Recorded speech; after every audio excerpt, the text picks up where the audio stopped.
Georgia in a 2-game stretch missed an unheard of 32 tackles. Their yards per play is 50 spots lower than normal. Nearly half of the completions against the Georgia defense goes for 10 or more yards, and that's ranked 86th toward the bottom of the country. It's not that Georgia's bad on defense. It's just that they're not Georgia. I mean, the biggest effect they've had on a quarterback lately is when Kirby Smart absent-mindedly shoved the Mississippi State quarterback. Now, he wasn't going after the guy, and he apologized. He was trying to get his defense straightened out. But maybe tonight, the Dogs won't have to make amends for anything if they, well, have a little more dog in them. I feel like no one should be in our end zone. He is in trouble. Gonna go down again. Dogs defensively going to eat. We're resilient. We have a lot of core DNA traits that we live by. Georgia's got elite skill on the perimeter of their defense that can create issues. Can Texas block them? When the passing game's cooking right, that means the offensive line's protecting Quinn and our receivers are making their plays. Ewers rolling to the left, fires for the end zone. Hits, caught, touchdown, Texas. Quinn Ewers is a talented guy. They do a great job of spreading the ball around and making you defend the entire field. The variety of explosive plays that we can create, whether that's in the run game or the pass game. They have a lot of explosive pieces around their offense. We're just really aggressive and we're really fast. That allows us to catch the defense off guard. We got a really good team coming to the 40 acres, and it's going to be a fun game. Explosive plays, a Texas calling card. Have 45 of them. That's in the top 5 in the country. Georgia, meanwhile, giving up a little bit more than typical as we go over to the DoorDash dashboard. All right, let's break Sark's offense down. We just had Sark on, but this is kind of a different look. The screen game, play action game. Let's look at it, Coach. And, I mean, you know him better than anybody and what he's been able to do with your offense. And hopefully we'll get this going here. So the one thing I'd really like to point out about Sark's offense that people don't really realize is how little drop back pass there really is on first down and second down. He hardly ever drops back until third down. Throwback screen is always a big part of it.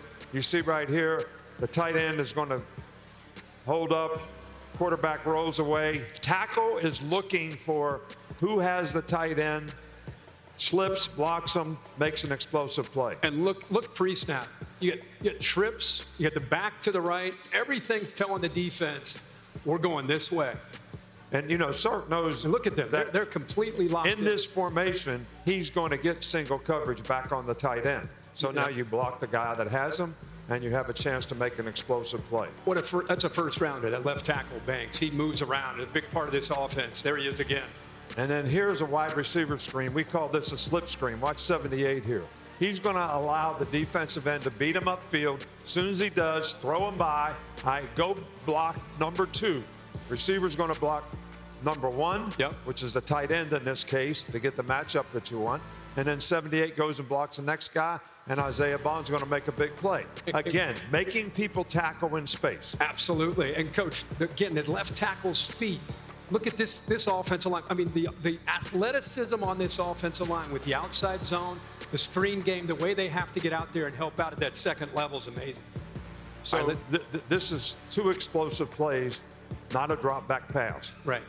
All right, so this is the other thing that is paramount is the play action game. So 1 guard play pass. All right, they run a lot of power. They run a lot of counter when the guard's pulling. Now the guard's going to pull, fake the ball. Watch the linebackers on this one. All right, they're going to really tell the fans what when they see that, what does he think? Jump over. Both guys have to jump over. They think run. They think counter or some kind of run, right? Exactly right. Manipulate so they jump over. The tight end runs a through on them. But this is how play-action passes really can tie in with the running game and help you make explosive plays. Now, you're going to see the same kind of thing. Different formation, different run action, same 1 guard play pass. Look at these linebackers. Look at these guys. All right, Isaiah Bond runs a dig, but there's no underneath coverage. So there's one thing that you're worried about run. Then he figures out pass, but he's so caught up in getting back for pass, he gets caught up in this, and then it opens up a huge passing lane right behind the linebacker. Huge void. And a big thing to remember is Georgia's defense. When we all think of Georgia's defense, chaps, we think of defense like you. play great in space, great tackling, incredibly disciplined. We've seen signs this year where they're not as disciplined. They're not making those tackles. Now they got to get out in space and play with eye discipline tonight. The two things about Georgia's defense to me are a little different. Missed tackles, giving up explosive plays. That's something that you never saw before in Georgia's defense. Yeah. You think it's the youth at the second level?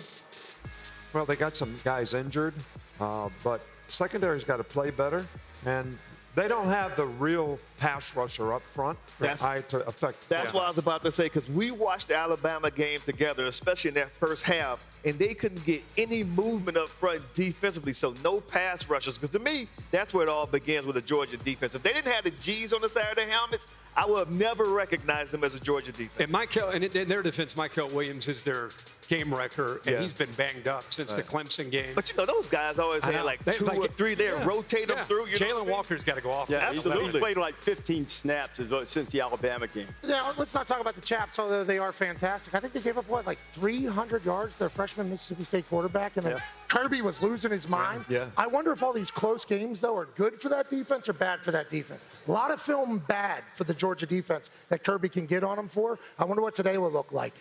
These things, they're like hockey pads, but leather. You know what I mean? You can stick save and abuse. And then you hop up on that son bitch, and then you wham! You know what I mean? And off you go. And off you go. Then yeah, you can slide. You gotta... Easy. Take care of the hat here. Watch the ground. I was told these were slick. You were misled. We're not on ice. I think you were misled. I was lying to you. Good leather, though. Good leather. It's not Bevo. The point of being banged up, no Smile Monday tonight for Georgia. We'll have a lot more on this game coming up. Colorado travels to Arizona. Shedeur Sanders leads the high-powered Buffalo offense against the Wildcats. Travis Hunter expected to play after getting banged up last week. Arizona quarterback Noah Fafita struggling with 9 interceptions so far this year, but he's got a super wide receiver in Teteroa McMillan to help him out. Probably a #1 draft pick. This guy's really good. T-Mac is a dog. Best receiver in the country. Absolutely. Yeah. Irish Ooze. Homecoming in Lubbock, and let me tell you, Taj Brooks, 3rd in the nation in rushing, over 100 yards in every game he's played. The only game he missed is the only game that Texas Tech has lost. He lost to Washington State. Baron Morton's led Texas Tech 3-0 in the Big 12, all of them one-possession games. Red Raiders 11-3 under Joey McGuire in one-possession games. I mentioned homecoming, also homecoming for Baylor quarterback Sawyer Robertson. He leads the Big 12 in QBR and grew up in Lubbock, and he goes back to play there. You know, McGuire told his team this week that their theme for the week is no regrets, and then he showed him a movie clip of a guy getting a bad tattoo that said no regrets instead of no regrets. Okay. Attention to detail, have no regrets down the stretch. You may have to in the Big 12. Is this going to wind up being a one-bid league when the playoff comes? Yeah, I think so. You like Texas Tech? I mean, you were kind of sneaking around there a little bit. I mean, they aren't leading the league in scoring, but they're also giving up 32 I don't like them to win it, but I think they're better than people realize. No one's really talking about it, sitting there at 5-1. Iowa State's kind of typical Iowa State. A little bit off the radar, even though they went to Morgantown and found a way to win. They are one of the fewest penalized teams in college football. +9 in turnover margin. This sounds like Bill Snyder. Quarterbacks playing smart, protecting the football. I think they're the team, and I think BYU, another team that people forget about. Look at their schedule. Other than the holy war with Utah, probably be favored in that game. Maybe be favored every game they play. And everybody knows that Texas went to the SEC because they were scared of West Virginia. And West Virginia... I didn't know. I read that on a sign. Everybody at the top, though, to your point about BYU having the holy war at Utah, everybody at the top is going to play against each other as you're tossing stuff around. Iowa State and Kansas State will play each other at last game of the season. That's obviously going to be very telling to who gets into the Big 10 or Big 12 conference championship. Who do you think? You still got West Virginia? Yeah, there's a road. They're going to win. There's a road. There's a road. I got Iowa State winning the Big 12. It is wide open. Now, Colorado can get hot and go. Like, there's 5 teams that are 2-1 right now in conference play. Anybody can go with how much season is left. I think the big issue with all these conferences is why don't we have some kind of power ratings? Because how can you say a 1-loss BYU team is better than a 2-loss Georgia, a 2-loss Ohio State, 2-loss Penn State? So I think that's where the issues are going to come at the end of the road for a conference like the Big 12. I tell you what, I like Iowa State. I agree with Kirk as far as the fewest penalties. I mean, they're number 2 nationally. So what that tells me is they're very disciplined. They don't beat themselves. And defensively, they're number 1 in the conference in scoring, passing, and total defense. I mean, we know, just like we talked about with Nebraska earlier, defense travels. Yeah. Big 12 wide open. But I think it's a one-team. I think so, too. Conference. I think it'll wind up. I don't think, to Nick's point, I don't think you're going to see that, especially another Big 12 team ranking it. And by the way, to your point, you know what you're upset about with Country Roads? If there is a type of loss that infuriates a fan base, West Virginia's had them all. They've blown leads against rivals. They've had get-back opportunities. They don't win. But we had fun. Make you mad. But you had fun. We had fun. You can't be saying that. You know what else will be really fun? It'll be fun for Colorado if they are completely healthy when they take on Arizona. Pete Thamel is joining us now. Pete, what do you got on the check-in? What are you watching there? Well, Nick just mentioned it. Travis Hunter is expected back tonight against Arizona. Rece, it'll be interesting to see how many snaps he's played. In the full games he's played this season, he has averaged 127 snaps. He's obviously the two-way sensation who's out in the front of the Heisman race right now. And Hunter looks to be back. Last year when he came off injury against Stanford, he played over 150 snaps. As for Georgia Tech, the big news of the day injury-wise is that Haynes King is going to be out with an upper body injury. Zach Pyron will get his 3rd career start for Georgia Tech. He's an unusually experienced backup. He's played in every game this season for the Yellow Jackets. And then in the game everyone's here for tonight, Isaiah Bond is the update they want. He's the Texas star receiver, leading receiver. He's full ramped up and ready to go. He practiced full yesterday. He's obviously a speedster. Crowd really wants him here. It'll be interesting to watch Quinn Ewers in this game tonight, Rece. He's in his 2nd game back from that oblique injury. And as he came back against Oklahoma, he only averaged 5.2 yards per air attempt. They really didn't push the ball down the field. It'll be interesting with another week to get better if he's a little bit more aggressive against the Dogs tonight. How much